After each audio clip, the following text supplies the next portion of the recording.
ਸਤਿ ਸ਼੍ਰੀ ਅਕਾਲ। ਤੁਸੀਂ ਜੁੜੇ ਹੋਏ ਹੋ ਪੰਜਾਬੀ ਰੇਡੀਓ USA ਦੇ ਨਾਲ ਤੇ ਮੈਂ ਹਾਂ ਪ੍ਰਵੀਨ ਸ਼ਰਮਾ ਲੈ ਕੇ ਹਾਜ਼ਰ ਹਾਂ ਪ੍ਰੋਗਰਾਮ ਖਬਰ ਤੇ ਨਜ਼ਰ। ਖਬਰ ਤੇ ਨਜ਼ਰ ਪ੍ਰੋਗਰਾਮ ਦੇ ਵਿੱਚ ਅੱਗੇ ਵਧਣ ਤੋਂ ਪਹਿਲਾਂ ਦੱਸਦੇ ਚੱਲੀਏ ਕਿ ਅੱਜ ਦਾ ਇਹ ਖਬਰ ਤੇ ਨਜ਼ਰ ਪ੍ਰੋਗਰਾਮ ਸਾਲ 2023 ਦੀ 14 ਜੁਲਾਈ ਦਾ ਪ੍ਰੋਗਰਾਮ ਹੈ ਤੇ ਦਿਨ ਅੱਜ ਸ਼ੁੱਕਰਵਾਰ ਹੈ। ਪ੍ਰੋਗਰਾਮ ਨੂੰ ਸਪਾਂਸਰ ਕਰਦੇ ਨੇ ਖਾਲਸਾ ਇੰਸ਼ੋਰੈਂਸ ਏਜੰਸੀ ਵਾਲੇ, ਜਿਨ੍ਹਾਂ ਤੋਂ ਤੁਸੀਂ ਹਰ ਤਰੀਕੇ ਦੀ ਇੰਸ਼ੋਰੈਂਸ ਲੈ ਸਕਦੇ ਹੋ। ਇੰਸ਼ੋਰੈਂਸ ਬਾਰੇ ਪਤਾ ਕਰਨ ਲਈ ਇਹਨਾਂ ਦਾ ਨੰਬਰ ਹੈ 408 272 2500। ਟਰਕੀਆਨਾ ਇਮੀਗ੍ਰੇਸ਼ਨ ਲਾ ਫਰਮ ਵਾਲੇ ਜੇ ਟਰਕੀਆਨਾ ਅਟਾਰਨੀ ਟਰਕੀਆਨਾ ਦੇ ਨਾਲ ਤੁਸੀਂ US ਇਮੀਗ੍ਰੇਸ਼ਨ ਬਾਬਤ ਕੋਈ ਵੀ ਸਲਾਹ ਕਰਨੀ, ਕੋਈ ਵੀ ਸਵਾਲ ਪੁੱਛਣਾ ਤੇ ਇਹਨਾਂ ਦਾ ਨੰਬਰ ਹੈ 415 909 0503। ਗੁਰਦੀਪ ਸਿੰਘ ਬਿਰਦੀ ਕਲੋਬੀ, Satnam Singh Shergill Selma, Visalia family Fresno, Mandeep Singh San Jose, Sandeep Kaur San Jose ਤੇ ਮਨਜੀਤ ਸਿੰਘ ਸੈਨ ਹੋਜ਼ੇ। ਇਹਨਾਂ ਸਾਰੇ ਹੀ ਸਪਾਂਸਰਸ ਦਾ ਬਹੁਤ ਬਹੁਤ ਧੰਨਵਾਦ। ਤੇ ਜੇਕਰ ਤੁਸੀਂ ਵੀ ਪੰਜਾਬੀ ਰੇਡੀਓ USA ਦੇ ਇਹਨਾਂ ਪ੍ਰੋਗਰਾਮਾਂ ਨੂੰ ਸਪਾਂਸਰ ਕਰਨਾ ਚਾਹੁੰਦੇ ਹੋ ਤਾਂ ਸਟੂਡੀਓ ਦਾ ਨੰਬਰ ਹੈ 408 272 5200। ਰੁਕ ਕਰਦੇ ਹਾਂ ਪੰਜਾਬ ਦੇ ਨਾਲ ਜੁੜੀਆਂ ਅਹਿਮ ਖਬਰਾਂ ਦਾ। ਗੱਲ ਕਰਾਂਗੇ, ਸ਼ੁਰੂਆਤ ਕਰਾਂਗੇ ਹੜ੍ਹਾਂ ਦੇ ਨਾਲ ਜੁੜੀਆਂ ਖਾਸ ਖਬਰਾਂ ਤੋਂ। ਪੰਜਾਬ ਦੇ ਵਿੱਚ ਇਸ ਵੇਲੇ ਹੜ੍ਹਾਂ ਨੇ ਭਾਰੀ ਤਬਾਹੀ ਮਚਾਈ ਹੋਈ ਹੈ। ਲੋਕਾਂ ਦੀਆਂ ਫਸਲਾਂ ਤਬਾਹ ਹੋ ਚੁੱਕੀਆਂ ਨੇ, ਘਰਾਂ ਦੇ ਵਿੱਚ ਪਾਣੀ ਵੜ ਚੁੱਕਿਆ। ਰਾਹਤ ਸਮੱਗਰੀ ਵੀ ਵੱਡੀ ਗਿਣਤੀ ਲੋਕਾਂ ਤੱਕ ਨਹੀਂ ਪਹੁੰਚ ਰਹੀ, ਜਿਸ ਕਰਕੇ ਹੜ੍ਹ ਪੀੜਤਾਂ ਦਾ ਸਿਆਸੀ ਲੀਡਰਾਂ ਤੇ ਗੁੱਸਾ ਫੁੱਟ ਰਿਹਾ। ਰਾਹਤ ਸਮੱਗਰੀ ਨਾ ਮਿਲਣ ਕਰਕੇ ਲੋਕ ਨਾਰਾਜ਼ ਨੇ। ਫਿਰੋਜ਼ਪੁਰ ਦੇ ਵਿੱਚ ਜਦੋਂ ਪੰਜਾਬ BJP ਪ੍ਰਧਾਨ ਸੁਨੀਲ ਜਾਖੜ ਪਹੁੰਚੇ ਸਨ ਤਾਂ ਉਹਨਾਂ ਦਾ ਹੜ੍ਹ ਪੀੜਤਾਂ ਵੱਲੋਂ ਲੋਕਾਂ ਵੱਲੋਂ ਵਿਰੋਧ ਕੀਤਾ ਗਿਆ। ਸੁਨੀਲ ਜਾਖੜ ਇੱਥੇ ਹੜ੍ਹ ਪ੍ਰਭਾਵਿਤ ਪਿੰਡ ਗੱਟੀ ਰਾਜੋਕੇ ਦਾ ਜਾਇਜ਼ਾ ਲੈਣ ਆਏ ਸਨ। ਲੋਕਾਂ ਦੇ ਵਿਰੋਧ ਕਰਕੇ ਜਾਖੜ ਨੂੰ ਵਾਪਸ ਪਰਤਣਾ ਪਿਆ। ਇਸ ਮੌਕੇ ਸੁਨੀਲ ਜਾਖੜ ਨੇ ਮਾਨ ਸਰਕਾਰ ਤੇ ਨਿਸ਼ਾਨਾ ਸਾਧਿਆ। ਉਹਨਾਂ ਕਿਹਾ ਕਿ ਪੰਜਾਬ ਸਰਕਾਰ ਨੇ ਇਹਨਾਂ ਲੋਕਾਂ ਦੀ ਸਾਰ ਨਹੀਂ ਲਈ। ਸਰਕਾਰ ਦੀ ਅਣਗਹਿਲੀ ਦੇ ਨਾਲ ਪੰਜਾਬ ਦੇ ਹਾਲਾਤ ਮਾੜੇ ਹੋਏ ਨੇ। ਇਸ ਦੇ ਨਾਲ ਹੀ ਉਹਨਾਂ ਨੇ ਕਿਹਾ ਕਿ ਪੰਜਾਬ ਸਰਕਾਰ ਹੜ੍ਹ ਪੀੜਤਾਂ ਨੂੰ ਮੁਆਵਜ਼ਾ ਦੇਵੇ। ਉਹਨਾਂ ਪੰਜਾਬ ਦੇ ਕੁਝ ਮੰਤਰੀਆਂ ਤੇ ਤੰਜ਼ ਕਰਦਿਆਂ ਕਿਹਾ ਕਿ ਉਹ ਬੇੜੀਆਂ ਤੇ ਬੈਠ ਕੇ ਸਿਰਫ ਫੋਟੋਆਂ ਖਿਚਵਾ ਰਹੇ ਨੇ। ਤੁਹਾਨੂੰ ਯਾਦ ਹੋਣਾ ਲੰਘੇ ਦਿਨੀ ਇੱਕ ਵਾਕਿਆ ਹੋਰ ਬੜਾ ਜਿਹੜਾ ਚਰਚਿਤ ਹੋਇਆ ਸੀਗਾ, ਉਹ ਸੀ ਜਨਨਾਇਕ ਜਨਤਾ ਪਾਰਟੀ JJP ਦਾ ਵਿਧਾਇਕ ਈਸ਼ਵਰ ਸਿੰਘ ਜਦੋਂ ਇਸੇ ਤਰ੍ਹਾਂ ਹੜ੍ਹ ਪ੍ਰਭਾਵਿਤ ਇਲਾਕਿਆਂ ਦੇ ਵਿੱਚ ਗਿਆ ਸੀ ਤਾਂ ਉੱਥੇ ਵੀ ਇੱਕ ਹੜ੍ਹ ਪ੍ਰਭਾਵਿਤ ਇਲਾਕਿਆਂ ਦੇ ਵਿੱਚੋਂ ਇੱਕ ਔਰਤ ਬੀਬੀ ਨੇ ਉਸ ਵਿਧਾਇਕ ਦੇ ਈਸ਼ਵਰ ਸਿੰਘ ਦੇ ਥੱਪੜ ਜੜ ਦਿੱਤਾ ਸੀ। ਬਾਅਦ ਦੇ ਵਿੱਚ ਈਸ਼ਵਰ ਸਿੰਘ ਨੇ ਕਿਹਾ ਕਿ ਮੈਂ ਇਸ ਔਰਤ ਦੇ ਕੋਈ ਵੀ ਮੁਕੱਦਮਾ ਜਾਂ ਕੋਈ ਕੇਸ ਦਰਜ ਨਹੀਂ ਕਰਾਉਣਾ। ਰੁਖ ਕਰਦੇ ਹਾਂ ਸਮਾਣਾ ਦਾ। ਸਮਾਣਾ ਦੇ ਪਿੰਡ ਸੱਸੀ ਗੁੱਜਰਾਂ ਦੇ ਵਿੱਚ ਹਰ ਪਾਸੇ ਸਨਾਟਾ ਛਾਇਆ ਹੋਇਆ। ਦਰਅਸਲ ਕੁਝ ਦਿਨ ਪਹਿਲਾਂ ਸੂਬੇ ਦੇ ਵਿੱਚ ਆਏ ਹੜ੍ਹ ਕਰਕੇ ਇੱਕ ਭਗਵਾਨ ਦਾਸ ਨਾਮ ਦਾ ਸ਼ਖਸ ਪਾਣੀ ਦੇ ਵਿੱਚ ਰੁੜ ਗਿਆ, ਜਿਸ ਦੀ ਲਾਸ਼ 3 ਦਿਨਾਂ ਬਾਅਦ NDRF ਦੀ ਟੀਮ ਦੀ ਮਦਦ ਦੇ ਨਾਲ ਬਰਾਮਦ ਹੋਈ ਹੈ। ਇਸ ਸੰਬੰਧੀ ਜਾਣਕਾਰੀ ਦਿੰਦਿਆਂ ਪਿੰਡ ਦੇ ਲੋਕਾਂ ਨੇ ਦੱਸਿਆ ਕਿ ਮ੍ਰਿਤਕ ਭਗਵਾਨ ਦਾਸ ਦੀਆਂ 5 ਧੀਆਂ ਅਤੇ ਇੱਕ ਪੁੱਤਰ ਸੀ। ਪਰਿਵਾਰ ਦੇ ਗਰੀਬੀ ਦੇ ਵਿੱਚ ਡੁੱਬੇ ਹੋਣ ਕਰਕੇ ਪਿੰਡ ਵਾਸੀਆਂ ਨੇ ਪੰਜਾਬ ਸਰਕਾਰ ਅਤੇ ਸਮਾਜ ਸੇਵੀ ਸੰਸਥਾਵਾਂ ਨੂੰ ਮਦਦ ਕਰਨ ਦੀ ਗੁਹਾਰ ਲਗਾਈ ਹੈ। ਪਿੰਡ ਵਾਲਿਆਂ ਨੇ ਦੱਸਿਆ ਕਿ ਭਗਵਾਨ ਦਾਸ ਦਾ ਪੈਰ ਤਿਲਕਣ ਕਰਕੇ ਉਹ 3 ਦਿਨ ਪਹਿਲਾਂ ਹੜ੍ਹ ਦੇ ਪਾਣੀ ਦੇ ਵਿੱਚ ਰੁੜ ਗਿਆ ਸੀ। 3 ਦਿਨਾਂ ਦੇ ਬਾਅਦ NDRF ਟੀਮ ਦੀ ਮਦਦ ਦੇ ਨਾਲ ਮ੍ਰਿਤਕ ਦੀ ਦੇਹ ਲੱਭੀ ਗਈ ਹੈ। ਇਸ ਮੌਕੇ ਆਮ ਆਦਮੀ ਪਾਰਟੀ ਦੇ ਨੁਮਾਇੰਦੇ ਨੇ ਭਰੋਸਾ ਦਿੱਤਾ ਹੈ ਕਿ ਗਰੀਬ ਪਰਿਵਾਰ ਦੀ ਸਰਕਾਰ ਦੁਆਰਾ ਹਰ ਸੰਭਵ ਮਦਦ ਕੀਤੀ ਜਾਵੇਗੀ। ਰੁਖ ਕਰਦੇ ਹਾਂ ਪਾਤੜਾਂ ਦਾ। ਪਿੰਡ ਜੋਗੇਵਾਲ ਦੇ ਵਸਨੀਕ ਭਗਵਾਨ ਦਾਸ ਦੀ ਘੱਗਰ ਦਰਿਆ ਦੇ ਵਿੱਚ ਰੁੜ ਜਾਣ ਕਰਕੇ ਮੌਤ ਹੋਈ ਹੈ। ਪਤਾ ਲੱਗਿਆ ਕਿ ਭਗਵਾਨ ਦਾਸ ਪੰਜਾਬ ਪੁਲਿਸ ਦੇ ਵਿੱਚ ਸੇਵਾ ਮੁਕਤ ਸਬ ਇੰਸਪੈਕਟਰ ਸੀ। ਉਸ ਤੋਂ ਬਾਅਦ ਕ੍ਰਾਂਤੀਕਾਰੀ ਕਿਸਾਨ ਯੂਨੀਅਨ ਜੋਗੇਵਾਲ ਦੀ ਇਕਾਈ ਦੇ ਪ੍ਰਧਾਨ ਫਤਿਹ ਸਿੰਘ ਨੇ ਦੱਸਿਆ ਕਿ ਭਾਖੜਾ ਨਹਿਰ ਦੇ ਹੇਠਾਂ ਲੰਘਦੇ 32 ਦਰੇ ਕੋਲ ਭਗਵਾਨ ਦਾਸ ਦਾ ਮੁਰਗੀਖਾਨਾ ਸੀ, ਜੋ ਬੀਤੇ ਦਿਨੀ ਹੜ੍ਹ ਦੇ ਵਿੱਚ ਹੜ ਗਿਆ ਸੀ। ਭਗਵਾਨ ਦਾਸ ਆਪਣੇ ਖੇਤਾਂ ਦੇ ਵਿੱਚ ਗੇੜਾ ਮਾਰਨ ਜਾ ਰਿਹਾ ਸੀ ਜਦੋਂ ਉਹ ਪਾਣੀ ਦੇ ਤੇਜ਼ ਵਹਾਅ ਦੇ ਵਿੱਚ ਰੁੜ ਗਿਆ। ਉਸ ਦੀ ਲਾਸ਼ ਕਈ ਘੰਟਿਆਂ ਤੋਂ ਬਾਅਦ ਮਿਲੀ ਸੀ। ਪੰਜਾਬ ਦੇ ਮੁੱਖ ਮੰਤਰੀ ਇਸ ਵੇਲੇ ਹੜ੍ਹ ਪ੍ਰਭਾਵਿਤ ਇਲਾਕਿਆਂ ਦਾ ਦੌਰਾ ਕਰ ਰਹੇ ਨੇ। ਫਿਰੋਜ਼ਪੁਰ ਦੇ ਵਿੱਚ ਜਦੋਂ ਹੜ੍ਹ ਮਾਰੇ ਇਲਾਕਿਆਂ ਦਾ ਉਹਨਾਂ ਨੇ ਦੌਰਾ ਕੀਤਾ ਤਾਂ ਉਸ ਵੇਲੇ ਉਹ ਕਈ ਪ੍ਰਭਾਵਿਤ ਲੋਕਾਂ ਦੇ ਨਾਲ ਮਿਲ ਕੇ ਭਾਵੁਕ ਹੋ ਗਏ। ਉਹਨਾਂ ਨੇ ਸੂਬੇ ਦੇ ਵਿੱਚ ਰਾਹਤ ਕਾਰਜਾਂ ਦੇ ਕੰਮ ਦੇ ਵਿੱਚ ਤੇਜ਼ੀ ਲਿਆਉਣ ਦੇ ਨਿਰਦੇਸ਼ ਦਿੱਤੇ ਨੇ ਤੇ ਇਹਦੇ ਨਾਲ ਹੀ ਪ੍ਰਸ਼ਾਸਨਿਕ ਅਧਿਕਾਰੀਆਂ ਨੂੰ ਕਿਹਾ ਹੈ ਕਿ ਲੋਕਾਂ ਦੇ ਨਾਲ ਹਰ ਸੰਭਵ ਜਿਹੜਾ ਰਾਬਤਾ ਹੈ ਉਹ ਕੀਤਾ ਜਾਣਾ ਚਾਹੀਦਾ ਤੇ ਲੋਕਾਂ ਨੂੰ ਕਿਸੇ ਵੀ ਤਰ੍ਹਾਂ ਦੀ ਜਿਹੜੀ ਦਿੱਕਤ ਆ ਉਹ ਨਹੀਂ ਆਉਣੀ। ਇਸੇ ਦਰਮਿਆਨ ਕਈ ਜਿਹੜੀਆਂ ਤਸਵੀਰਾਂ ਨੇ ਉਹ ਐਸੀਆਂ ਵੀ ਵਾਇਰਲ ਹੋਈਆਂ ਨੇ ਕਿ ਭਗਵੰਤ ਮਾਨ ਦੇ ਗਲ ਲੱਗ ਕੇ ਲੋਕ ਜਿਹੜੇ ਨੇ ਉਹ ਭਾਵੁਕ ਹੋ ਰਹੇ ਨੇ। ਦੇਵੀਗੜ੍ਹ ਦੇ ਪਿੰਡ ਖਤੌਲੀ ਦੇ ਨੇੜੇ ਬੀਤੀ ਸ਼ਾਮ ਟਾਂਗਰੀ ਨਦੀ ਦੇ ਬੰਨ੍ਹ ਦੇ ਵਿੱਚ ਪਾਏ ਗਏ ਪਾੜ ਨੂੰ ਪੂਰਨ ਮੌਕੇ ਇੱਕ ਨੌਜਵਾਨ ਦੀ ਪਾਣੀ ਦੇ ਵਿੱਚ ਡੁੱਬਣ ਕਰਕੇ ਮੌਤ ਹੋ ਗਈ ਹੈ। ਮ੍ਰਿਤਕ ਦੀ ਪਛਾਣ ਮਨਜੀਤ ਸਿੰਘ ਵਾਸੀ ਪਿੰਡ ਖਤੌਲੀ ਵਜੋਂ ਹੋਈ ਹੈ, ਜਿਹੜਾ ਕਿ 35 ਸਾਲ ਦਾ ਸੀ। ਟਾਂਗਰੀ ਨਦੀ ਦੇ ਬੰਨ੍ਹ ਦੇ ਵਿੱਚ ਪਾੜ ਪੈਣ ਤੋਂ ਬਾਅਦ ਮਨਜੀਤ ਹੋਰਨਾਂ ਲੋਕਾਂ ਦੇ ਨਾਲ ਰਲ ਕੇ ਪਾੜ ਪੂਰਨ ਦਾ ਯਤਨ ਕਰ ਰਿਹਾ ਸੀ ਜਦੋਂ ਉਹ ਅਚਾਨਕ ਪਾਣੀ ਦੇ ਤੇਜ਼ ਵਹਾਅ ਦੇ ਵਿੱਚ ਰੁੜ ਗਿਆ ਅਤੇ ਪਾਣੀ ਦੇ ਵਿੱਚ ਡੁੱਬਣ ਕਰਕੇ ਉਸ ਦੀ ਮੌਤ ਹੋ ਗਈ। ਮੌਕੇ ਤੇ ਮੌਜੂਦ ਲੋਕਾਂ ਨੇ ਮਨਜੀਤ ਸਿੰਘ ਨੂੰ ਪਹਿਲਾਂ ਮੁੱਢਲਾ ਸਿਹਤ ਕੇਂਦਰ ਦੂਦਨ ਸਾਧਾਂ ਲਿਆਂਦਾ, ਜਿੱਥੇ ਉਸ ਨੂੰ ਉਸ ਦੀ ਗੰਭੀਰ ਹਾਲਤ ਨੂੰ ਵੇਖਦਿਆਂ ਰਜਿੰਦਰਾ ਹਸਪਤਾਲ ਪਟਿਆਲਾ ਰੈਫਰ ਕੀਤਾ ਗਿਆ, ਪਰ ਪਟਿਆਲਾ ਪੁੱਜਣ ਤੇ ਡਾਕਟਰਾਂ ਨੇ ਉਸ ਨੂੰ ਮ੍ਰਿਤਕ ਐਲਾਨ ਦਿੱਤਾ। ਇਸ ਮੌਕੇ ਹਲਕਾ ਵਿਧਾਇਕ ਹਰਮੀਤ ਸਿੰਘ ਪਠਾਨ ਮਾਜਰਾ ਨੇ ਪੀੜਤ ਪਰਿਵਾਰ ਦੇ ਨਾਲ ਦੁੱਖ ਸਾਂਝਾ ਕਰਦਿਆਂ ਮਾਲੀ ਮਦਦ ਦਿਵਾਉਣ ਦਾ ਭਰੋਸਾ ਦਿੱਤਾ ਹੈ। ਪੰਜਾਬ ਤੋਂ ਰਾਜ ਸਭਾ ਮੈਂਬਰ ਸੰਤ ਬਲਵੀਰ ਸਿੰਘ ਸੀਚੇਵਾਲ ਵੱਲੋਂ ਹੜ੍ਹ ਪ੍ਰਭਾਵਿਤ ਇਲਾਕਿਆਂ ਦੇ ਵਿੱਚ ਰਾਹਤ ਕਾਰਜ ਚਲਾਏ ਜਾ ਰਹੇ ਨੇ। ਇਸ ਤੋਂ ਇਲਾਵਾ ਉਹਨਾਂ ਦੀ ਅਗਵਾਈ ਦੇ ਵਿੱਚ ਬੰਨਾਂ ਦੀ ਮਜ਼ਬੂਤੀ, ਦਰਿਆਵਾਂ ਦੇ ਕੰਢਿਆਂ ਤੇ ਮਿੱਟੀ ਦੇ ਬੋਰੇ ਲਾਏ ਜਾ ਰਹੇ ਨੇ। ਇਸ ਤੋਂ ਇਲਾਵਾ ਉਹਨਾਂ ਦੇ ਸੇਵਾਦਾਰਾਂ ਦੁਆਰਾ ਹੜ੍ਹ ਪ੍ਰਭਾਵਿਤ ਪਿੰਡਾਂ ਦੇ ਵਿੱਚ ਫਸੇ ਲੋਕਾਂ ਨੂੰ ਕਿਸ਼ਤੀਆਂ ਦੇ ਰਾਹੀਂ ਸੁਰੱਖਿਅਤ ਥਾਵਾਂ ਤੇ ਪਹੁੰਚਾਉਣ ਦਾ ਕੰਮ ਵੀ ਜਾਰੀ ਹੈ। ਉਹਨਾਂ ਕਿਹਾ ਕਿ ਅਸੀਂ ਹੜ੍ਹ ਦੀ ਮਾਰ ਹੇਠ ਆਏ ਇਲਾਕਿਆਂ ਦੇ ਵਿੱਚ ਲੋਕਾਂ ਤੱਕ ਮਦਦ ਪਹੁੰਚਾਉਣ ਦੇ ਵਿੱਚ ਕੋਈ ਕਸਰ ਬਾਕੀ ਨਹੀਂ ਛੱਡਾਂਗੇ ਤੇ ਨਾਲ ਹੀ ਉਹਨਾਂ ਨੇ ਕਿਹਾ ਕਿ ਪ੍ਰਸ਼ਾਸਨਿਕ ਅਧਿਕਾਰੀਆਂ ਦੀਆਂ ਕਈ ਟੀਮਾਂ ਵੀ ਰਾਹਤ ਕਾਰਜਾਂ ਦੇ ਵਿੱਚ ਜੁਟੀਆਂ ਹੋਈਆਂ ਨੇ। ਪੀਆਰਟੀਸੀ ਦੀ ਬੱਸ ਦੇ ਨਾਲ ਹੀ ਰੁੜੇ ਡਰਾਈਵਰ ਸਤਗੁਰ ਸਿੰਘ ਦੀ ਲਾਸ਼ ਪੀਆਰਟੀਸੀ ਦੇ ਮੁਲਾਜ਼ਮਾਂ ਨੇ ਪਟਿਆਲਾ ਦੇ ਵਿੱਚ ਨਵੇਂ ਬੱਸ ਸਟੈਂਡ ਵਾਲੇ ਚੌਂਕ ਦੇ ਵਿੱਚ ਰੱਖ ਕੇ ਪ੍ਰਦਰਸ਼ਨ ਕੀਤਾ ਸੀ।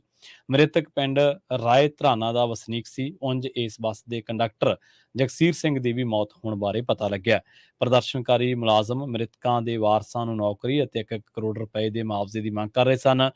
ਕੰਡਕਟਰ ਪਟਿਆਲਾ ਦੇ ਪਿੰਡ ਖੇੜੀ ਵਰਨਾ ਦਾ ਰਹਿਣ ਵਾਲਾ ਸੀ। 8 ਜੁਲਾਈ ਦੀ ਸਵੇਰ ਨੂੰ ਹਿਮਾਚਲ ਗਈ ਇਹ ਬੱਸ ਸਵਾਰੀਆਂ ਜਦੋਂ ਉਤਾਰ ਕੇ ਪਾਰਕਿੰਗ ਵਿੱਚ ਸੀ ਤਾਂ ਅੱਧੀ ਰਾਤ ਨੂੰ ਪਾਣੀ ਆ ਗਿਆ ਤੇ ਪਾਣੀ ਬੱਸ ਨੂੰ ਨਾਲ ਹੀ ਰੋੜ ਕੇ ਲੈ ਗਿਆ। ਇਸੇ ਦੌਰਾਨ ਪੀਆਰਟੀਸੀ ਦੇ ਮੁਲਾਜ਼ਮਾਂ ਨੇ ਬੱਸਾਂ ਦਾ ਚੱਕਾ ਜਾਮ ਵੀ ਕਰ ਦਿੱਤਾ ਸੀ। ਰੁਕ ਕਰਦੇ ਮਾਨਸਾ ਦਾ ਆਮ ਆਦਮੀ ਪਾਰਟੀ ਦੇ ਮਾਨਸਾ ਜ਼ਿਲ੍ਹੇ ਦੇ ਸਰਦੂਲਗੜ੍ਹ ਵਿਧਾਨ ਸਭਾ ਹਲਕੇ ਤੋਂ ਵਿਧਾਇਕ ਗੁਰਪ੍ਰੀਤ ਸਿੰਘ ਬਣਾਵਾਲੀ ਨੇ ਪੰਜਾਬ ਦੇ ਵਿੱਚ ਆਏ ਹੜ੍ਹਾਂ ਕਰਕੇ ਹੋਈ ਭਿਆਨਕ ਤਰਾਸਦੀ ਨੂੰ ਦੇਖਦਿਆਂ ਆਪਣੀ ਮਹੀਨੇ ਦੀ ਤਨਖਾਹ ਮੁੱਖ ਮੰਤਰੀ ਰਾਹਤ ਫੰਡ ਦੇ ਵਿੱਚ ਦੇਣ ਦਾ ਫੈਸਲਾ ਕੀਤਾ। ਇਸ ਨਿਵੇਕਲੀ ਪਹਿਲ ਕਦਮੀ ਦਾ ਐਲਾਨ ਉਹਨਾਂ ਮਾਨਸਾ ਵਿਖੇ ਆਪਣੀ ਰਿਹਾਇਸ਼ ਉੱਪਰ ਮੀਡੀਆ ਨੂੰ ਸੰਬੋਧਨ ਕਰਦਿਆਂ ਕੀਤਾ। ਬਣਾਵਾਲੀ ਨੇ ਕਿਹਾ ਕਿ ਬੇਸ਼ੱਕ ਪੰਜਾਬ ਦੇ ਮੁੱਖ ਮੰਤਰੀ ਭਗਵੰਤ ਮਾਨ ਅਤੇ ਸਮੁੱਚੇ ਕੈਬਨਿਟ ਮੰਤਰੀ ਇਸ ਔਖੀ ਘੜੀ ਲੋਕ ਸਹਾਇਤਾ ਦੇ ਲਈ ਲੱਗੇ ਹੋਏ ਨੇ ਅਤੇ ਉਹਨਾਂ ਆਪਣਾ ਨਿੱਜੀ ਫਰਜ਼ ਸਮਝਦਿਆਂ ਆਪਣੀ ਇਸ ਮਹੀਨੇ ਦੀ ਤਨਖਾਹ ਲੋਕਾਂ ਦੇ ਲੇਖੇ ਲਾਉਣ ਦੇ ਲਈ ਮੁੱਖ ਮੰਤਰੀ ਨੂੰ ਇਸ ਸੰਬੰਧੀ ਪੱਤਰ ਲਿਖ ਕੇ ਜਾਣਕਾਰੀ ਦਿੱਤੀ ਹੈ। ਜਲੰਧਰ ਜ਼ਿਲ੍ਹੇ ਦੇ ਬਲਾਕ ਲੋਹੀਆਂ ਦੇ ਵਿੱਚ ਸਤਲੁਜ ਦਰਿਆ ਦਾ ਤੁਸੀਂ ਬੰਨ੍ਹ ਟੁੱਟਣ ਕਰਕੇ ਭਾਰੀ ਨੁਕਸਾਨ ਹੋ ਗਿਆ। ਇਸ ਇਲਾਕੇ ਦੇ ਕਰੀਬ 25 ਸਕੂਲ ਇਸ ਵੇਲੇ ਸਰਕਾਰੀ ਸਕੂਲ ਪਾਣੀ ਦੇ ਵਿੱਚ ਡੁੱਬ ਚੁੱਕੇ ਨੇ, ਜਿਨ੍ਹਾਂ ਦੇ ਵਿੱਚ ਕਰੀਬ 8 ਫੁੱਟ ਤੋਂ ਜ਼ਿਆਦਾ ਪਾਣੀ ਖੜਾ ਹੈ। ਹਾਲਾਂਕਿ ਪੰਜਾਬ ਸਰਕਾਰ ਨੇ ਸਕੂਲਾਂ ਦੇ ਵਿੱਚ ਛੁੱਟੀਆਂ ਦੇ ਵਿੱਚ ਵਾਧਾ ਕੀਤਾ ਹੈ, ਪਰ ਸਕੂਲਾਂ ਦੇ ਵਿੱਚ ਕਲਾਸਾਂ ਲੱਗਣ ਨੂੰ ਹਾਲੇ 1 ਮਹੀਨੇ ਦਾ ਸਮਾਂ ਲੱਗ ਸਕਦਾ ਹੈ। ਪਾਣੀ ਦੀ ਮਾਰ ਹੇਠ ਆਏ ਪਿੰਡ ਮੁੰਡੀ ਚੋਲੀਆਂ, ਮੰਡਾਲਾ ਛੰਨਾ, ਨਵਾਂ ਪਿੰਡ, ਗਿੱਦੜ ਪਿੰਡੀ ਅਤੇ ਮਹਿਰਾਜਵਾਲਾ ਦਾ ਕਈ ਮੀਡੀਆ ਅਦਾਰਿਆਂ ਵੱਲੋਂ ਦੌਰਾ ਕੀਤਾ ਗਿਆ, ਜਿੱਥੇ ਸਕੂਲਾਂ ਦੇ ਵਿੱਚ ਪਾਣੀ ਭਰਿਆ ਹੋਇਆ ਸੀ। ਇਸ ਇਲਾਕੇ ਦੇ ਵਿੱਚ ਸਾਲ 2019 ਦੇ ਵਿੱਚ ਵੀ ਹੜ੍ਹਾਂ ਨੇ ਭਾਰੀ ਤਬਾਹੀ ਮਚਾਈ ਸੀ, ਜਿਸ ਕਰਕੇ ਅਧਿਆਪਕਾਂ ਨੂੰ ਡਰ ਹੈ ਕਿ ਸਕੂਲਾਂ ਦੇ ਪਖਾਨੇ ਧੱਸ ਸਕਦੇ ਨੇ, ਕੰਧਾਂ ਡਿੱਗ ਸਕਦੀਆਂ ਨੇ। ਕੁਰਸੀਆਂ, ਡੈਸਕ ਅਤੇ ਮਿਡ ਡੇ ਮੀਲ ਦਾ ਸਮਾਨ ਖਰਾਬ ਹੋ ਗਿਆ। ਅਧਿਆਪਕਾਂ ਨੇ ਖਦਸ਼ਾ ਪ੍ਰਗਟਾਇਆ ਕਿ ਹੜ੍ਹਾਂ ਕਰਕੇ ਬੱਚਿਆਂ ਦੀ ਪੜ੍ਹਾਈ ਦਾ ਨੁਕਸਾਨ ਵੀ ਹੋ ਸਕਦਾ ਹੈ। ਸਰਕਾਰੀ ਮਿਡਲ ਸਕੂਲ ਮੁੰਡੀ ਚੋਲੀਆਂ ਦੇ ਮੁੱਖ ਅਧਿਆਪਕ ਕੁਲਵਿੰਦਰ ਨੇ ਆਖਿਆ ਕਿ ਉਹਨਾਂ ਪਹਿਲਾਂ ਹੀ ਸਕੂਲ ਦਾ ਰਿਕਾਰਡ ਅਤੇ ਕੰਪਿਊਟਰ ਸੁਰੱਖਿਅਤ ਥਾਂ ਤੇ ਰੱਖ ਦਿੱਤਾ ਸੀ, ਪਰ ਫਰਨੀਚਰ ਤੇ ਡੈਸਕ ਖਰਾਬ ਹੋ ਜਾਣਗੇ। ਇਸੇ ਤਰ੍ਹਾਂ ਸਰਕਾਰੀ ਸਕੂਲ ਮੰਡਾਲਾ ਛੰਨਾ ਦੇ ਅਧਿਆਪਕ ਦੀਪਕ ਸਿੰਘ ਨੇ ਆਖਿਆ ਕਿ ਸਕੂਲਾਂ ਦੇ ਵਿੱਚ ਕਲਾਸਾਂ ਸ਼ੁਰੂ ਹੋਣ ਨੂੰ ਕਾਫੀ ਸਮਾਂ ਲੱਗ ਜਾਵੇਗਾ, ਕਿਉਂਕਿ ਹਰ ਪਾਸੇ ਗਾਰ ਤੇ ਪਾਣੀ ਭਰਿਆ ਹੋਇਆ ਹੈ। ਉਹਨਾਂ ਆਖਿਆ ਕਿ ਪਿਛਲੇ ਵਾਰ ਹੜ੍ਹਾਂ ਦੇ ਵਿੱਚ ਸਕੂਲ ਦੇ 3 ਪਖਾਨੇ ਡਿੱਗੇ ਸਨ, ਜਿਨ੍ਹਾਂ ਨੂੰ ਮੁਸ਼ਕਲ ਦੇ ਨਾਲ ਦੁਬਾਰਾ ਬਣਵਾਇਆ ਗਿਆ ਸੀ। ਉਹਨਾਂ ਇਹ ਵੀ ਆਖਿਆ ਕਿ ਜਦੋਂ ਤੱਕ ਸਕੂਲ ਪੂਰੀ ਤਰ੍ਹਾਂ ਬੱਚਿਆਂ ਦੇ ਬੈਠਣ ਦੇ ਯੋਗ ਨਹੀਂ ਹੁੰਦੇ, ਉਦੋਂ ਤੱਕ ਕਲਾਸਾਂ ਹੋਰ ਥਾਵਾਂ ਤੇ ਲਾਈਆਂ ਜਾਣਗੀਆਂ। ਇੱਕ ਹੋਰ ਸਰਕਾਰੀ ਸਕੂਲ ਦੇ ਅਧਿਆਪਕ ਰਾਮ ਲੁਬਾਇਆ ਨੇ ਆਖਿਆ ਕਿ ਸਕੂਲਾਂ ਦੇ ਵਿੱਚ ਇਸ ਵੇਲੇ ਬਦਬੂ ਮਾਰ ਰਹੀ ਹੈ, ਜੀਵ ਜੰਤੂ ਅਤੇ ਸੱਪ ਘੁੰਮ ਰਹੇ ਨੇ, ਜਿਸ ਕਰਕੇ ਸਕੂਲਾਂ ਨੂੰ ਮੁੜ ਤੋਂ ਲੀਹ ਤੇ ਲਿਆਉਣ ਨੂੰ ਸਮਾਂ ਲੱਗਣਾ ਹੈ। ਬਲਾਕ ਪ੍ਰਾਇਮਰੀ ਸਿੱਖਿਆ ਅਫਸਰ ਰਜੇਸ਼ ਨੇ ਦੱਸਿਆ ਕਿ ਹੜ੍ਹ ਦਾ ਪਾਣੀ ਉਤਰਨ ਤੋਂ ਬਾਅਦ ਨੁਕਸਾਨ ਦਾ ਅੰਦਾਜ਼ਾ ਲਾਇਆ ਜਾਵੇਗਾ। ਉਹਨਾਂ ਕਿਹਾ ਕਿ ਸਕੂਲਾਂ ਦੇ ਵਿੱਚ ਜਿੰਨੀਆਂ ਵੀ ਸਮੱਸਿਆਵਾਂ ਨੇ, ਉਹਨਾਂ ਬਾਬਤ ਲਗਾਤਾਰ ਜਾਣਕਾਰੀਆਂ ਇਕੱਠੀਆਂ ਕੀਤੀਆਂ ਜਾ ਰਹੀਆਂ ਨੇ। ਤੇ ਗੱਲ ਕਰਦੇ ਹਾਂ ਹੜ੍ਹਾਂ ਤੋਂ ਬਾਅਦ ਜਿਹੜਾ ਸਬਜ਼ੀਆਂ ਦੇ ਭਾਵਾਂ ਦੇ ਵਿੱਚ ਲਗਾਤਾਰ ਵਾਧਾ ਦਰਜ ਕੀਤਾ ਜਾ ਰਿਹਾ ਹੈ। ਆਮ ਲੋਕਾਂ ਨੂੰ ਹੁਣ ਟਮਾਟਰ ਜਾਂ ਪਿਆਜ਼ ਨੇ ਨਹੀਂ, ਬਲਕਿ ਹੋਰਾਂ ਸਬਜ਼ੀਆਂ ਦੀਆਂ ਵਧਦੀਆਂ ਕੀਮਤਾਂ ਨੇ ਰਵਾਉਣਾ ਸ਼ੁਰੂ ਕਰ ਦਿੱਤਾ ਹੈ। 3 ਦਿਨ ਤੋਂ ਸਬਜ਼ੀਆਂ ਦੀਆਂ ਕੀਮਤਾਂ ਦੇ ਵਿੱਚ 4 ਗੁਣਾ ਦਾ ਫਰਕ ਆ ਗਿਆ। ਮੌਸਮ ਦਾ ਅਸਰ ਸਬਜ਼ੀਆਂ ਤੇ ਬੁਰੀ ਤਰ੍ਹਾਂ ਦੇਖਣ ਨੂੰ ਮਿਲਿਆ। ਰੇਟਾਂ ਦੀ ਗੱਲ ਕੀਤੀ ਜਾਵੇ ਤਾਂ ਟਮਾਟਰ 280 ਰੁਪਏ ਕਿਲੋ, ਬਰੋਕਲੀ 900 ਰੁਪਏ ਕਿਲੋ, ਗੋਭੀ 160 ਰੁਪਏ ਕਿਲੋ, ਮਟਰ 200 ਅਤੇ ਸ਼ਿਮਲਾ ਮਿਰਚ 220 ਰੁਪਏ ਕਿਲੋ ਵਿਕ ਰਹੇ ਨੇ। ਕੁੱਲ ਮਿਲਾ ਕੇ ਆਲੂ ਅਤੇ ਪਿਆਜ਼ ਨੂੰ ਛੱਡ ਕੇ ਹਰੇਕ ਸਬਜ਼ੀ 100 ਰੁਪਏ ਤੋਂ ਉੱਪਰ ਹੈ। ਮੰਡੀ ਦੇ ਵਿੱਚ ਸਬਜ਼ੀ ਘੱਟ ਪਹੁੰਚਣ ਕਰਕੇ ਰੇਟ ਵੱਧ ਹੋ ਗਏ ਨੇ। ਆਉਣ ਵਾਲੇ ਦਿਨਾਂ ਦੇ ਵਿੱਚ ਉਪਲਬਧਤਾ ਦੇ ਹਿਸਾਬ ਦੇ ਨਾਲ ਕੀਮਤਾਂ ਘਟਾਈਆਂ ਵੀ ਜਾ ਸਕਦੀਆਂ ਨੇ। ਰੁੱਖ ਕਰਦੇ ਹਾਂ ਕੁਝ ਹੋਰ ਅਹਿਮ ਖਬਰਾਂ ਦਾ। ਰੁੱਖ ਕਰਾਂਗੇ ਸ੍ਰੀ ਅੰਮ੍ਰਿਤਸਰ ਸਾਹਿਬ ਦਾ, ਜਿੱਥੇ ਹਰਿਮੰਦਰ ਸਾਹਿਬ ਦੇ ਵਿੱਚ ਹੁੰਦੇ ਕੀਰਤਨ ਦੇ ਸਿੱਧੇ ਪ੍ਰਸਾਰਣ ਵਾਸਤੇ ਸ਼੍ਰੋਮਣੀ ਕਮੇਟੀ ਨੇ 24 ਜੁਲਾਈ ਸਵੇਰ ਤੋਂ ਆਪਣਾ YouTube ਚੈਨਲ ਸ਼ੁਰੂ ਕਰਨ ਦਾ ਐਲਾਨ ਕਰ ਦਿੱਤਾ। ਇਹ ਫੈਸਲਾ ਸ਼੍ਰੋਮਣੀ ਕਮੇਟੀ ਦੀ ਇੱਕ ਨੁਕਾਤੀ ਏਜੰਡੇ ਤੇ ਸੱਦੀ ਗਈ ਅੰਤਰਿਮ ਕਮੇਟੀ ਦੀ ਹੰਗਾਮੀ ਮੀਟਿੰਗ ਦੇ ਵਿੱਚ ਕੀਤਾ ਗਿਆ। ਇਸ ਬਾਰੇ ਸ਼੍ਰੋਮਣੀ ਕਮੇਟੀ ਦੇ ਪ੍ਰਧਾਨ ਐਡਵੋਕੇਟ ਹਰਜਿੰਦਰ ਸਿੰਘ ਧਾਮੀ ਨੇ ਖੁਲਾਸਾ ਕੀਤਾ ਕਿ YouTube ਚੈਨਲ ਸ਼ੁਰੂ ਕਰਨ ਦੇ ਲਈ ਸ਼੍ਰੋਮਣੀ ਕਮੇਟੀ ਵੱਲੋਂ 3 ਮਹੀਨਿਆਂ ਵਾਸਤੇ ਨਿੱਜੀ ਕੰਪਨੀ ਦੀਆਂ ਸੇਵਾਵਾਂ ਕਿਰਾਏ ਤੇ ਲਈਆਂ ਗਈਆਂ ਨੇ। ਕੀਰਤਨ ਪ੍ਰਸਾਰਣ ਦੇ ਸਾਰੇ ਹੱਕ ਸ਼੍ਰੋਮਣੀ ਕਮੇਟੀ ਦੇ ਕੋਲ ਹੋਣਗੇ। ਕਮੇਟੀ ਵੱਲੋਂ ਜਲਦੀ ਹੀ ਆਪਣਾ ਸੈਟੇਲਾਈਟ ਚੈਨਲ ਵੀ ਸ਼ੁਰੂ ਕਰਨ ਦੇ ਲਈ ਯਤਨ ਕੀਤੇ ਜਾ ਰਹੇ ਨੇ ਤੇ ਇਸ ਬਾਰੇ ਕਮੇਟੀ ਦਾ ਵਫਦ ਜਲਦੀ ਕੇਂਦਰੀ ਸੂਚਨਾ ਅਤੇ ਪ੍ਰਸਾਰਣ ਮੰਤਰੀ ਨੂੰ ਮਿਲੇਗਾ। ਆਪਣਾ ਨਿੱਜੀ ਸੈਟੇਲਾਈਟ ਚੈਨਲ ਸ਼ੁਰੂ ਕਰਨ ਬਾਰੇ ਲੋੜੀਂਦੀ ਪ੍ਰਕਿਰਿਆ ਵੀ ਉਹਨਾਂ ਕਿਹਾ ਕਿ ਆਰੰਭ ਕਰ ਦਿੱਤੀ ਜਾਵੇਗੀ। ਇਸ ਸਬੰਧ ਦੇ ਵਿੱਚ ਸ਼੍ਰੋਮਣੀ ਕਮੇਟੀ ਵੱਲੋਂ ਸਬ ਕਮੇਟੀ ਬਣਾਈ ਗਈ ਹੈ, ਜਿਸ ਦੇ ਵਿੱਚ ਪਹਿਲਾਂ ਵਾਲੀ ਸਬ ਕਮੇਟੀ ਦੇ ਮੈਂਬਰ ਵੀ ਸ਼ਾਮਲ ਨੇ। ਕੁਝ ਮਾਹਰਾਂ ਨੂੰ ਵੀ ਸ਼ਾਮਲ ਕੀਤਾ ਜਾਵੇਗਾ। ਕਮੇਟੀ ਦੀ ਮੀਟਿੰਗ ਤੋਂ ਬਾਅਦ ਇਹ ਜਾਣਕਾਰੀ ਸ਼੍ਰੋਮਣੀ ਕਮੇਟੀ ਮੈਂਬਰ ਵੱਲੋਂ ਅਕਾਲ ਤਖਤ ਦੇ ਜਥੇਦਾਰ ਗਿਆਨੀ ਰਘਬੀਰ ਸਿੰਘ ਨੂੰ ਵੀ ਦਿੱਤੀ ਗਈ ਹੈ। ਪ੍ਰਧਾਨ ਨੇ ਆਖਿਆ ਕਿ ਇਹ ਸਮੁੱਚੀ ਕਾਰਵਾਈ ਅਕਾਲ ਤਖਤ ਦੇ ਦਿਸ਼ਾ ਨਿਰਦੇਸ਼ ਦੇ ਮੁਤਾਬਕ ਕੀਤੀ ਗਈ ਹੈ। ਸ਼੍ਰੋਮਣੀ ਕਮੇਟੀ ਦੇ ਇਸ YouTube ਚੈਨਲ ਦਾ ਨਾਮ ਸ੍ਰੀ ਹਰਿਮੰਦਰ ਸਾਹਿਬ ਅੰਮ੍ਰਿਤਸਰ ਹੋਵੇਗਾ, ਜਿਸ ਤੋਂ ਸਵੇਰੇ ਅਤੇ ਸ਼ਾਮ ਵੇਲੇ ਕੀਰਤਨ ਦਾ ਸਿੱਧਾ ਪ੍ਰਸਾਰਣ ਕੀਤਾ ਜਾਵੇਗਾ। ਥਾਈਲੈਂਡ ਦੀ ਰਾਜਧਾਨੀ ਬੈਂਕਾਕ ਦੇ ਵਿੱਚ ਚੱਲ ਰਹੇ ਏਸ਼ੀਆਈ ਐਥਲੈਟਿਕਸ ਦੇ ਤੀਜੇ ਦਿਨ ਭਾਰਤ ਦੇ ਤੇਜਿੰਦਰ ਤੂਰ ਨੇ ਗੋਲਾ ਸੁੱਟਣ ਸ਼ਾਟ ਪੁੱਟ ਦੇ ਵਿੱਚ ਸੋਨ ਤਗਮਾ ਜਿੱਤ ਲਿਆ। ਉਹਨਾਂ ਨੇ 20.23 ਮੀਟਰ ਦੂਰ ਗੋਲਾ ਸੁੱਟਿਆ। ਤੇਜਿੰਦਰ ਤੂਰ ਪੰਜਾਬ ਦੇ ਮੋਗਾ ਇਲਾਕੇ ਦੇ ਰਹਿਣ ਵਾਲੇ ਨੇ। ਇਸ ਸਬੰਧ ਦੇ ਵਿੱਚ ਜਾਣਕਾਰੀ ਭਾਰਤੀ ਟੀਮ ਦੇ ਨਾਲ ਬਤੌਰ ਮੈਨੇਜਰ ਗਏ ਹਰਜਿੰਦਰ ਸਿੰਘ ਗਿੱਲ ਨੇ ਸਾਂਝੀ ਕੀਤੀ ਹੈ। ਗਿੱਲ ਪੰਜਾਬ ਪੁਲਿਸ ਦੇ ਵਿੱਚ DSP ਨੇ ਅਤੇ ਮੁਹਾਲੀ ਦੇ ਵਿੱਚ ਤੈਨਾਤ ਨੇ। ਰੁੱਖ ਕਰਦੇ ਹਾਂ ਇਸੇ ਤਰ੍ਹਾਂ ਹੜ੍ਹਾਂ ਦੇ ਨਾਲ ਤੇ ਪੰਜਾਬ ਦੇ ਨਾਲ ਜੁੜੀਆਂ, ਪੰਜਾਬ ਪੋਲਿਟਿਕਸ ਦੇ ਨਾਲ ਜੁੜੀਆਂ ਕੁਝ ਹੋਰ ਅਹਿਮ ਖਬਰਾਂ ਦੇ ਬਾਰੇ ਗੱਲ ਕਰਾਂਗੇ। ਵਿਜੀਲੈਂਸ ਦੀ, ਜਿਹਨੇ ਇਸ ਵੇਲੇ ਕਾਂਗਰਸੀ ਮੰਤਰੀਆਂ ਨੂੰ ਭਾਜੜਾਂ ਪਾਈਆਂ ਹੋਈਆਂ ਨੇ। ਹਾਲਾਂਕਿ ਕਾਂਗਰਸੀ ਮੰਤਰੀ, ਸਾਬਕਾ ਮੰਤਰੀ ਇਹਨਾਂ ਚੀਜ਼ਾਂ ਨੂੰ ਪੋਲੀਟੀਕਲ ਵੈਂਡੱਟੇ ਦੇ ਨਾਲ ਜੋੜ ਕੇ ਦੇਖ ਰਹੇ ਨੇ ਤੇ ਹੁਣ ਖਬਰ ਇਹ ਆ ਰਹੀ ਹੈ ਸ੍ਰੀ ਅੰਮ੍ਰਿਤਸਰ ਸਾਹਿਬ ਤੋਂ, ਜਿੱਥੇ ਆਮਦਨ ਦੇ ਸਰੋਤਾਂ ਤੋਂ ਵੱਧ ਜਾਇਦਾਦ ਬਣਾਉਣ ਦੇ ਦੋਸ਼ ਹੇਠ ਵਿਜੀਲੈਂਸ ਜਾਂਚ ਦਾ ਸਾਹਮਣਾ ਕਰ ਰਹੇ ਸਾਬਕਾ ਉਪ ਮੁੱਖ ਮੰਤਰੀ OP ਸੋਨੀ ਨੂੰ ਅਦਾਲਤ ਨੇ 20 ਜੁਲਾਈ ਤੱਕ ਨਿਆਇਕ ਹਿਰਾਸਤ ਦੇ ਵਿੱਚ ਭੇਜ ਦਿੱਤਾ ਹੈ। ਉਹ ਮੁੜ ਵੀਡੀਓ ਕਾਨਫਰੰਸ ਦੇ ਰਾਹੀਂ ਅਦਾਲਤ ਦੇ ਵਿੱਚ ਪੇਸ਼ ਹੋਏ ਸਨ। ਸੋਨੀ ਪਿਛਲੇ 3 ਦਿਨਾਂ ਤੋਂ ਇੱਕ ਨਿੱਜੀ ਹਸਪਤਾਲ ਦੇ ICU ਵਾਰਡ ਦੇ ਵਿੱਚ ਦਾਖਲ ਨੇ।